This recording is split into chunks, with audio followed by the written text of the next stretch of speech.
Stalin was a Jesuit priest. By James Donahue. While digging through historical records to determine the feasibility of the legend that Hitler escaped to Argentina after the war, we came upon an interesting link between Joseph Stalin and the Roman Catholic Church. It seems that Stalin was not only a Catholic, but he was an ordained Jesuit priest before he became a ruthless communist dictator and mass killer of an untold thousands. Some believe Stalin was responsible for more death and destruction than Hitler, yet the Catholic Church never chose to excommunicate him. Stalin's real name was Joseph Vissarionovich Jugashvili. For obvious reasons, after becoming politically active, he changed his last name to Stalin, which, in Russian, means "made of steel." He was born to relatively wealthy Catholic parents and attended a church-run school at Gori. He graduated at the top of his class in 1892. He then was accepted as a student at the Orthodox Seminary of Tbilisi, Georgia, where he trained as a Jesuit priest. The history books report that Christianity was banned in Russia under the Communists, but this was not the case with the Jesuits. They not only remained in Russian territory but reportedly helped finance the First and Second World Wars. But that is another story.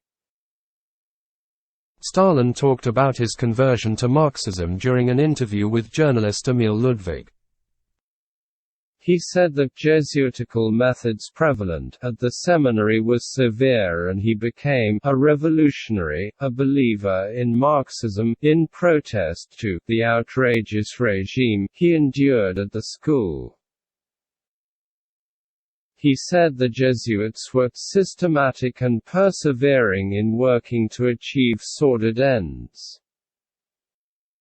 But the principal method is spying, prying, worming their way into people's souls and outraging their feelings. What good can there be in that? In spite of his feeling about the Jesuits, Stalin remained a star pupil at the seminary and was ordained as a proper Jesuit priest after 7 years of study. After his graduation, however, he became influential and active in coordinating the Georgian social democratic movement in the Georgian underground against the Russian Tsar. He was a secret leader of the May Day uprising of 1901 and quickly moved up in rank among the revolutionaries. In the years of turmoil that followed, Stalin was arrested and imprisoned in Siberia numerous times, but each time was mysteriously released and returned to action with the Bolsheviks. In 1917 Stalin and Lenin founded Pravda, the official Bolshevik newspaper in St. Petersburg, which became a major tool of the revolution. Lenin and Stalin did not get along even though they were both active in the revolution. Lenin regarded Stalin as a double agent of the Jesuits because of Stalin's amazing luck at escaping execution and prison. Then in 1922, after the Bolsheviks won the Civil War, the Rothschilds and American Jesuit bankers offered to finance the new Soviet Union if Stalin was given a key role.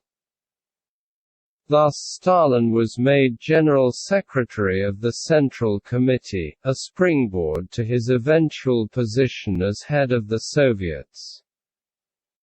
Stalin's promotion set up a final showdown with Lenin.